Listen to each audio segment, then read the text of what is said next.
जय हिंद दोस्तों, मैं अभय कुमार सुमन आप सभी का अपने YouTube चैनल पर हार्दिक अभिनंदन करता हूं, स्वागत करता हूं। आज का टॉपिक शुरू करने से पहले आप सभी सुधी दर्शकों से एक रिक्वेस्ट है कि मेरे चैनल को सब्सक्राइब करना और लाइक करना न भूलेंगे। आपके इस छोटे से प्रयास से बेहतर वीडियो बनाने में मदद मिलती है। तो चलिए आज का टॉपिक की ओर चलते हैं। आज का हम लोग का टॉपिक है भारतीय राष्ट्रीय कांग्रेस। कांग्रेस पर यह दूसरा वीडियो है। इससे पहले के वीडियो में भी कांग्रेस की स्थापना और उसके 12वें अधिवेशन तक की चर्चा हम लोगों ने किया था। अब उसके बाद के प्रमुख अधिवेशनों की चर्चा हम लोग करेंगे। हम लोग उन्हीं अधिवेशनों पर चर्चा करेंगे जो परीक्षा की दृष्टि से, प्रतियोगिता परीक्षा की दृष्टि से इम्पोर्टेंट है और जो अक्सर यूपीएससी, पीसीएस या अन्य प्रतियोगी परीक्षाओं में पूछे जाते हैं।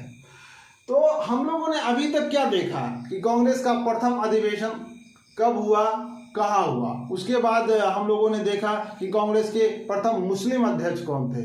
उसके बाद देखा कि कांग्रेस के प्रथम विदेशी अध्यक्ष कौन थे। उसके बाद देखा कांग्रेस का 12वां अधिवेशन जिसमें वंदे मातरम गाया गया। अब उसके बाद के अधिवेशनों को देखते हैं। उसके बाद का सबसे इंपॉर्टेंट अधिवेशन है 15वां अधिवेशन। कांग्रेस का 15वां अधिवेशन 1899 ईस्वी में होता है। ये लखनऊ में होता है। इसके अध्यक्ष हैं रमेश चंद्र दत्त। ये अधिवेशन क्यों इंपॉर्टेंट है? ये अधिवेशन इसलिए इंपॉर्टेंट है कि इस अधिवेशन में एक प्रमुख प्रस्ताव पेश किया गया था कांग्रेस के द्वारा, जिसमें भू राजस्व के अस्थायी निर्धारण की मांग की गई थी। उसके बाद कांग्रेस का 17वां अधिवेशन 1901 ईस्वी में कलकत्ता में होता है, जिसकी अध्यक्षता दिनसा इंदुल जी वाचा करते हैं।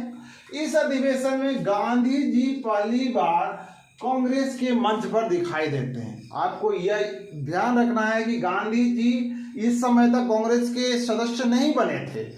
वे दक्षिण अफ्रीका जाने वाले थे और इससे पहले वे कांग्रेस के सम्मेलन में भाग लिए और सिर्फ मंच पे आए थे। तो कभी कभी मतलब किसी एग्जाम में जो डीपली क्वेश्चन पूछता है तो ये पूछ देता है कि गांधी जी कांग्रेस की किस अधिवेशन में पहली बार दिखाई दिए। तो आपको ये याद रखना है कि 17वां अधिवेशन कलकत्ता में हुआ था और 1901 ईस्वी में वह पहली बार मंच पे दिखाई दिए। उसके बाद कांग्रेस का 21वां अधिवेशन, कांग्रेस का 21वां अधिवेशन बहुत ही इंपॉर्टेंट है। 1905 ईस्वी में हुआ। कहाँ हुआ? तो बनारस में हुआ और इसकी अध्यक्षता गोपाल कृष्ण गोखले करते हैं। और इस अधिवेशन में बंग भंग आंदोलन की घोषणा की जाती है या स्वदेशी आंदोलन की घोषणा की जाती है। आप लोग को यह पता होगा कि 1905 ईस्वी में बंगाल विभाजन हुआ था और जिसके खिलाफ बंगाल में और बंगाल सहित पूरे देश में स्वदेशी आंदोलन और बहिष्कार आंदोलन चल रहा था। तो स्वदेशी आंदोलन को ही बंग भंग आंदोलन कहा जाता है। तो कांग्रेस के 21वें अधिवेशन में स्वदेशी आंदोलन की घोषणा की गई या उसका समर्थन करने की घोषणा की जाती है। उसके बाद 22वां अधिवेशन कांग्रेस का होता है 1906 ईस्वी में कलकत्ता में। कलकत्ता के अधिवेशन की अध्यक्षता दादा भाई नौरोजी करते हैं।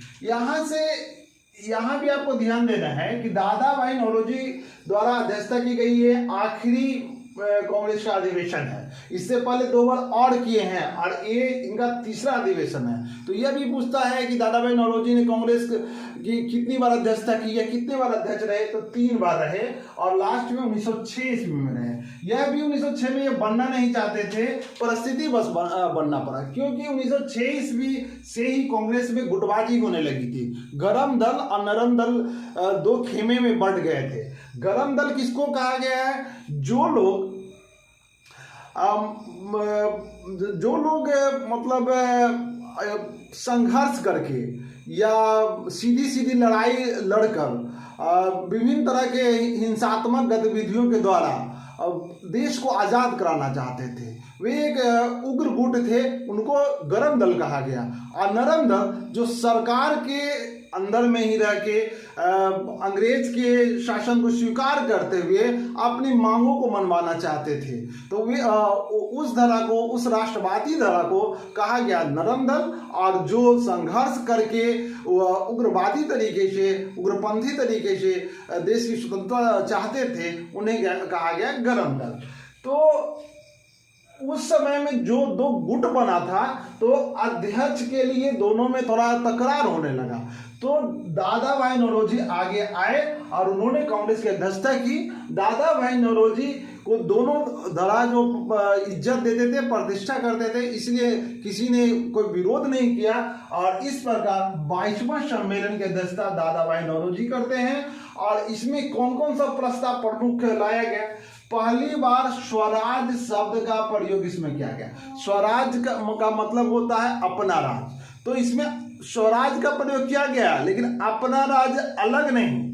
इसमें स्वराज का इस मायने में किया गया कि जो राष्ट्रवादी धरा था, या जो जिसको नरम दल कहा जाता है, उनका कहना था कि हम विभिन्न अंतर्राष्ट्रीय घटनाक्रम को देखते हुए अंग्रेजों के अधीन ही रह के अपना राज्य चाहते हैं। मतलब शासन पर नियंत्रण तो अंग्रेज का होगा, लेकिन शासन हम लोग करेंगे। तो इस तरह की एक मांग थी उनकी, और इसलिए पहली बार जो शब्द है स्वराज, वो कांग्रेस के 22वां सम्मेलन में प्रयोग हुआ। ये अक्सर क्वेश्चन पूछा जाता है कि स्वराज शब्द का प्रयोग कांग्रेस के किस अधिवेशन में हुआ। तो आपको बताना है कि 22वां अधिवेशन में किया गया, वो कलकत्ता में हुआ था, उसकी अध्यक्षता दादा भाई नौरोजी ने किया था। और इसी सम्मेलन में बहिष्कार और स्वदेशी आंदोलन का प्रस्ताव पास किया गया। स्वदेशी मतलब बंगवा का आंदोलन। और इसमें एक ये है अक्षर, ये आपको बहुत जगह मतलब मिलेगा नहीं, लेकिन इससे क्वेश्चन पूछा जाता है। बहुत सारे मतलब सिविल सर्विसेज के पीटी में भी पूछे गए हैं, और बहुत सारे राज्यों के पीसीएस में क्वेश्चन पूछे गए हैं कि राष्ट्रीय शिक्षा नीति सर्वप्रथम कांग्रेस किस अधिवेशन में लेके आई थी। तो राष्ट्रीय शिक्षा नीति कांग्रेस 22वां अधिवेशन में लेके आई थी, जिसके अध्यक्ष दादा भाई नौरोजी थे।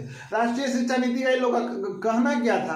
तो इन लोग का कहना था कि भारत में एक अपना शिक्षा नीति हो जो भारतीयता से बिलोंग करे, अंग्रेजी शिक्षा नीति भारत पर न ला दी जाए। इसलिए कांग्रेस ने राष्ट्रीय शिक्षा नीति इस अधिवेशन में पेश किया था, उसका प्रस्ताव पेश किया था। उसके बाद 23वां अधिवेशन होता है कांग्रेस का। 23वां अधिवेशन 1907 ईस्वी में सूरत में होता है, और इसकी अध्यक्षता करते हैं रास बिहारी बोस। ये आप बिल्कुल याद कर लेंगे मेरे साथ साथ कि 1907 में 23वां अधिवेशन, और उसकी अध्यक्षता रास बिहारी बोस, और ये सूरत में होता है। ये अधिवेशन बहुत ही इंपॉर्टेंट है। क्यों? क्योंकि इस अधिवेशन में कांग्रेस में प्रथम विभाजन हुआ। कांग्रेस दो धारा में बंट गया, गरम दल और नरम दल में। इसलिए इससे अक्सर क्वेश्चन पूछा जाता है। और जब कांग्रेस दो धारा में बटा, और उसके बाद अधिवेशन भी है ना, जो बीच में ही स्थगित हो गया था, तो अधिवेशन बीच में स्थगित हो गया, ये इंपॉर्टेंट नहीं है। इंपॉर्टेंट है कि कांग्रेस का प्रथम विभाजन 1907 ईस्वी में कांग्रेस के 23वां सम्मेलन में या अधिवेशन में हुआ था। ये जो नरम दल गरम दल अलग अलग दो खेमे में बढ़ गए, इसे सूरत फूट के नाम से भी जाना जाता है। और क्वेश्चन भी इससे क्रिएट होता है कि सूरत फूट कब हुआ कांग्रेस में। अब हम लोग आते हैं 27वां अधिवेशन। 27वां अधिवेशन 1911 ईस्वी में कलकत्ता में होता है। पंडित बिशन नारायण धर के नेतृत्व में, यानी इसकी अध्यक्षता पंडित बिशन नारायण धर करते हैं। और इस अधिवेशन का इंपॉर्टेंस इस प्रकार है कि इस अधिवेशन में पहली बार जनगण मन गाया गया। जनगण मन रविन्द्रनाथ टैगोर द्वारा लिखा गया था। रविन्द्रनाथ टैगोर ऐसे पहले विश्व के ऐसे पहले व्यक्ति हैं जिनके द्वारा लिखा गया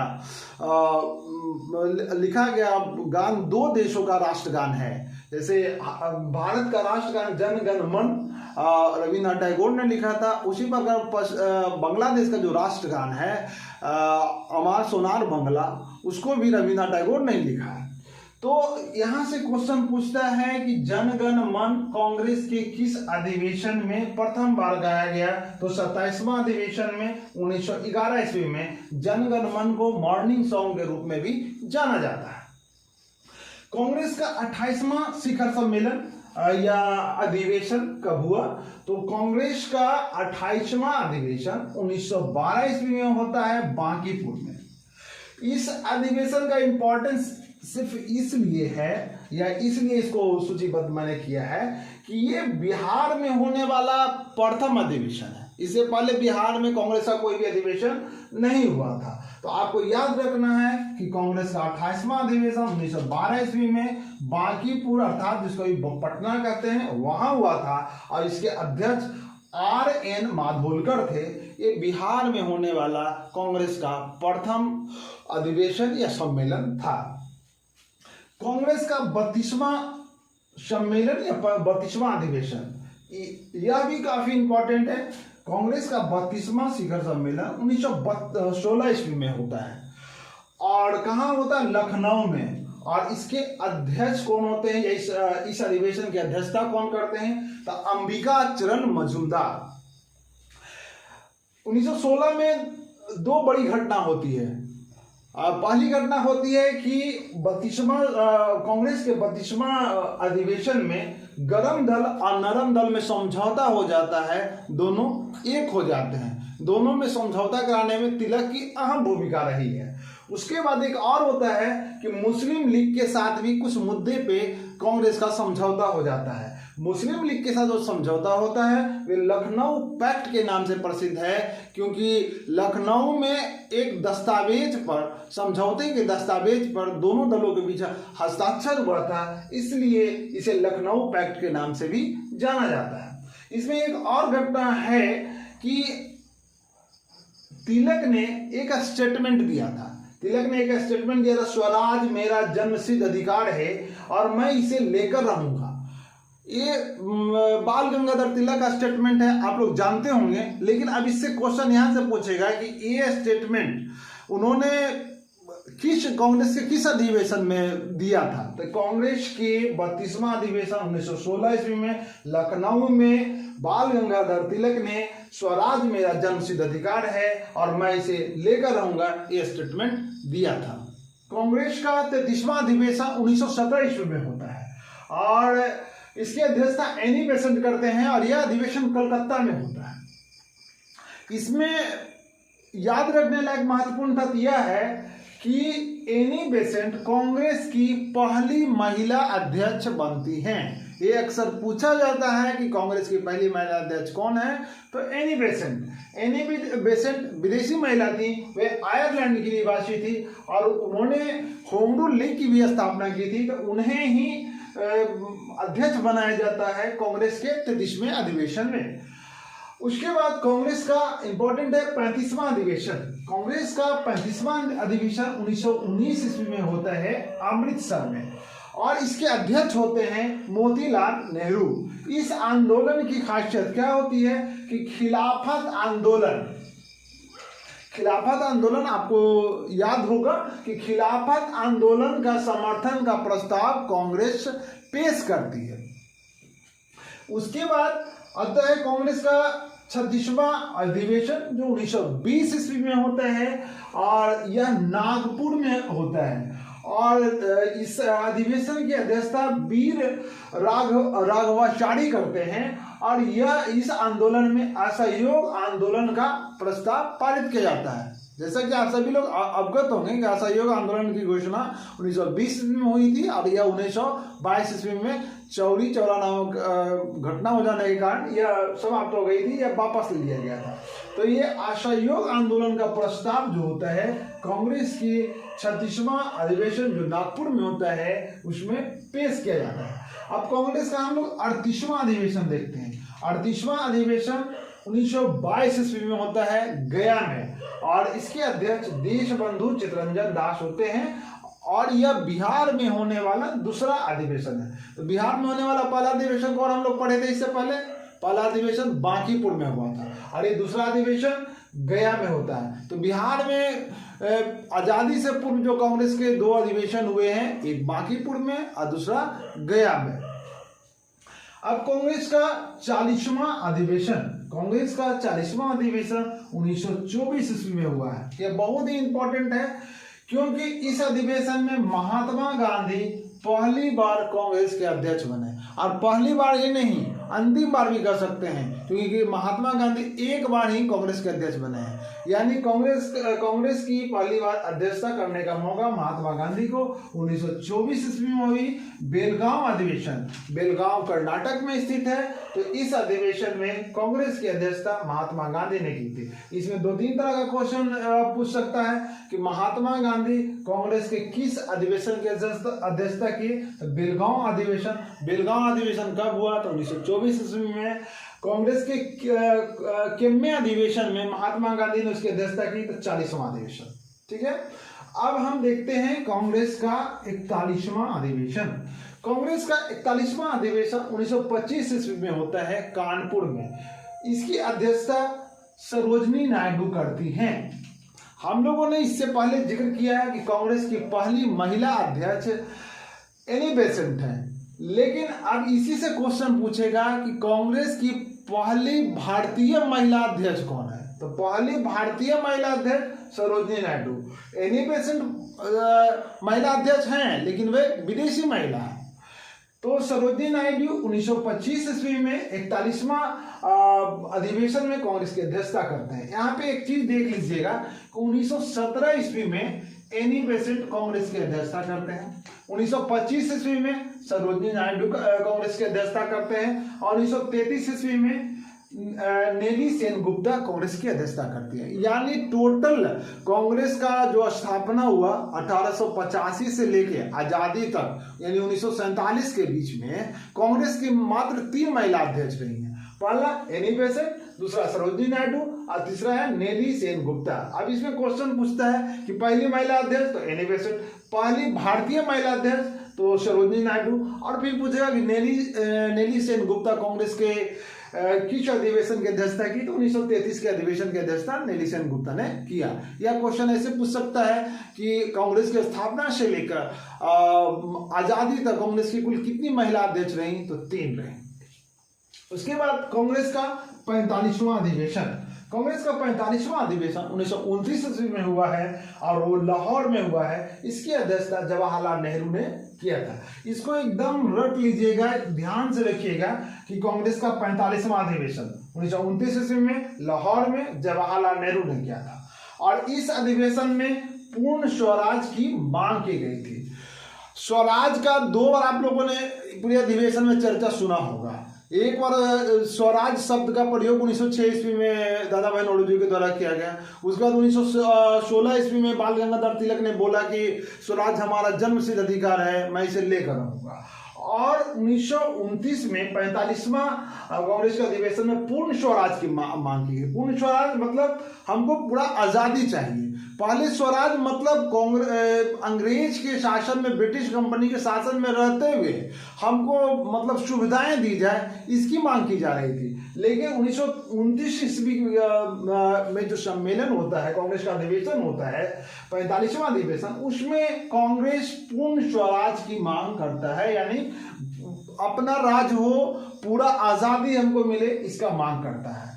और इसी अधिवेशन में यह घोषणा की जाती है कि प्रत्येक वर्ष 26 जनवरी को हम लोग स्वतंत्रता दिवस के रूप में मनाते हैं और मनाएंगे। और पहली बार 26 जनवरी को स्वतंत्रता दिवस के रूप में मनाया गया 1930 ईस्वी में, याद रहेगा ना। 1930 ईस्वी में पहली बार 26 जनवरी को स्वतंत्रता दिवस के रूप में मनाया गया, और रावी नदी के तट पे जवाहरलाल नेहरू ने तिरंगा फहराकर इस दिवस को मनाया। इसी कारण 26 जनवरी इम्पोर्टेंट दिन है और आज़ादी के बाद भी इसे यादगार बनाने के लिए, चूंकि 15 अगस्त को ही भारत आज़ाद हो गया था, तो आज़ादी से पहले 26 जनवरी को स्वतंत्रता दिवस के रूप में लोग मनाते थे, कांग्रेस मनाती थी, तो इसीलिए 26 जनवरी को भारत को गणतंत्र घोषित किया गया।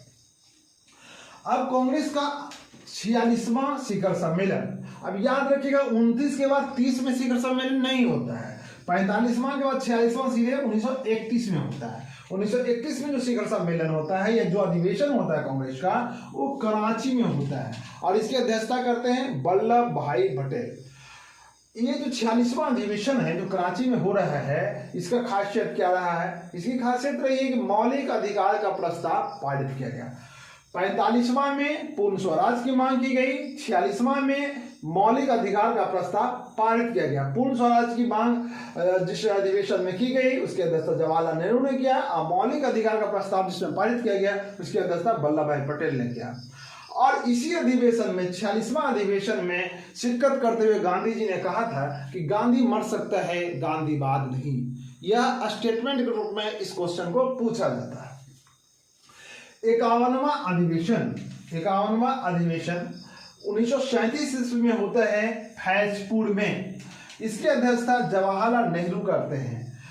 यह कांग्रेस द्वारा गांव में आयोजित प्रथम अधिवेशन है, यानी कांग्रेस 1937 में यह फैसला करती है कि हम लोग जो अधिवेशन अगला आयोजित करेंगे वो गांव में करेंगे, क्योंकि जो इससे पहले जो भी सम्मेलन हुआ है कोई भी गांव में नहीं हुआ है, सब शहरों में हुआ है। तो कांग्रेस का पहला गांव में आयोजित जो अधिवेशन है वो फैजपुर अधिवेशन है, यानी 51वां अधिवेशन है 1937 ईस्वी में आयोजित किया गया। उसके बाद 52वां कांग्रेस का 52वां अधिवेशन, कांग्रेस का 52वां अधिवेशन 1938 ईस्वी में आयोजित हुआ। यह इंपॉर्टेंट इसलिए भी है कि इस अधिवेशन में पहली बार सुभाष चंद्र बोस को अध्यक्ष चुना गया। तो 1938 ईस्वी में हरिपुरा जो गुजरात में है, वहां पे कांग्रेस का 52वां शिखर सम्मेलन होता है या अधिवेशन होता है। इस अधिवेशन की अध्यक्षता सुभाष चंद्र बोस करते हैं और इसमें राष्ट्रीय नियोजन समिति के गठन का प्रस्ताव पेश किया जाता है। कांग्रेस एक प्रस्ताव पेश करती है जिसमें कहती है कि राष्ट्रीय नियोजन समिति होना चाहिए। ठीक है, नियोजन समिति मतलब नौकरी के लिए या विभिन्न विभागों में लोगों को नियुक्त करने के लिए एक नियोजन समिति होना चाहिए। तो राष्ट्रीय नियोजन समिति के गठन का प्रस्ताव कांग्रेस पेश करती है। कांग्रेस का 53वां शिखर सम्मेलन या 53वां अधिवेशन, कांग्रेस का 53वां अधिवेशन 1939 ईस्वी में होता है, त्रिपुरी में होता है और इसकी अध्यक्षता भी सुभाष चंद्र बोस करते हैं। इसमें एक महत्वपूर्ण वाक्य यह है कि कांग्रेस के 53वां अधिवेशन जो 1939 में होता है, तो सुभाष चंद्र बोस के विरुद्ध में गांधी जी पट्टाभी सीतारामैया को खड़ा करते हैं अध्यक्ष पद के लिए, लेकिन सुभाष चंद्र बोस पट्टाभी सीतारामैया को हरा देते हैं और अध्यक्ष बनते हैं। लेकिन कुछ समय बाद ही वह इस पद से त्यागपत्र दे देते हैं। इसके कई कारण हैं। एक कारण यह भी है कि गांधी जी का सम्मान करते हुए भी देते हैं और अन्य कारण भी हैं। कांग्रेस से उनकी मतभिन्नता भी कुछ हो गई थी। इन कारणों से बाद में सुभाष चंद्र बोस त्यागपत्र दे देते हैं और शेष कार्यकाल जो होता है उस बचे हुए शेष कार्यकाल के लिए डॉक्टर राजेंद्र प्रसाद को कांग्रेस का अध्यक्ष चुना जाता है। देखते हैं कांग्रेस का 54वां अधिवेशन कब हुआ? 1940 में। कहाँ? रामगढ़ में।